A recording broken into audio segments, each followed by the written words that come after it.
اس سے تیزابیت، بدبودار ڈکار، پھسپسے سے گندے ڈکار، اور وہ کھٹاس جو اصل تیزاب کی نہیں بلکہ غلط تیزابوں کی ہوتی ہے. ایک تیزاب ہے ہائیڈروکلورک ایسڈ، وہ بعض دفعہ کم ہو تو پھر بھی معدہ کھٹا ہو جاتا ہے، کیونکہ ہائیڈروکلورک ایسڈ اگر کم ہے تو غذا پوری ہضم نہیں ہو رہی، اس سے پھر ڈکے سے فالس ایسڈز پیدا ہوتے ہیں جو ہضم کے لیے نہیں پیدا ہوتے بلکہ بدہضمی کے نتیجے میں پیدا ہوتے ہیں. اس لیے بڑا مشکل ہے یہ پہچان کہ ایسیڈیٹی زیادہ ہے یا ایسیڈیٹی کم ہے. اکثر جو مریض ہیں ان میں ہائیڈروکلورک ایسڈ اگر ینگ ہے تو ہائیڈروکلورک ایسڈ زیادہ ہونے کی وجہ سے ہوتا ہے. اگر بڑی عمر کا مریض ہے تو ہائیڈروکلورک ایسڈ کم ہونے سے بھی ایسیڈیٹی یعنی تیزابیت بڑھ سکتی ہے.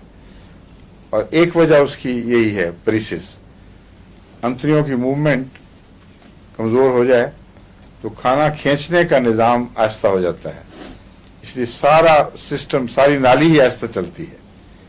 اس سے معدے میں کھٹاس اور بکبکے ڈکار اور اس قسم کی کیفیات جو ہیں، تو یہ پلمبم کے معاملے میں وہ تیزابیت کی خرابی سے نہیں، گلینڈز کی خرابی سے نہیں بلکہ فالج کے نتیجے میں ہوتا ہے. تو اگر آپ پہچان لیں تو پھر علاج بہت آسان ہو جاتا ہے. مگر بار بار مریضوں کو دیکھنا، ان پر غور کرنا، ذہن میں نقشہ جمانا، اپنی ناکامیوں کا تجزیہ کرنا یہ ضروری ہے. بعض لوگ اپنی کامیابیوں میں ہی پڑے رہتے ہیں بیچارے، اور اس کی وجہ سے ان کو کوئی زیادہ فائدہ نہیں پہنچتا. کیونکہ وہ کس کا قول ہے ایک بڑے حکیم کا کہ میں نے عقل بیوقوفوں سے سیکھی ہے.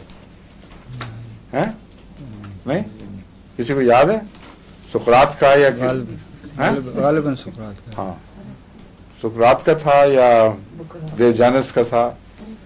بہرحال مشہور پرانے یونانی فلسفیوں میں سے کسی ایک سے کسی نے پوچھا، یا لقمان کا تو نہیں تھا، لقمان سے کسی نے پوچھا، ارسطو، سارے نام آ گئے کسی کا تو اس لیے وہ بہرحال اچھا جواب ہے. مگر سب سے اچھا جواب یہ ہے کہ اپنی بیوقوفیوں سے، جو شخص اپنی بیوقوفیوں کا واقف نہ ہو وہ دوسری کی بیوقوفی سے فائدہ نہیں اٹھا سکتا.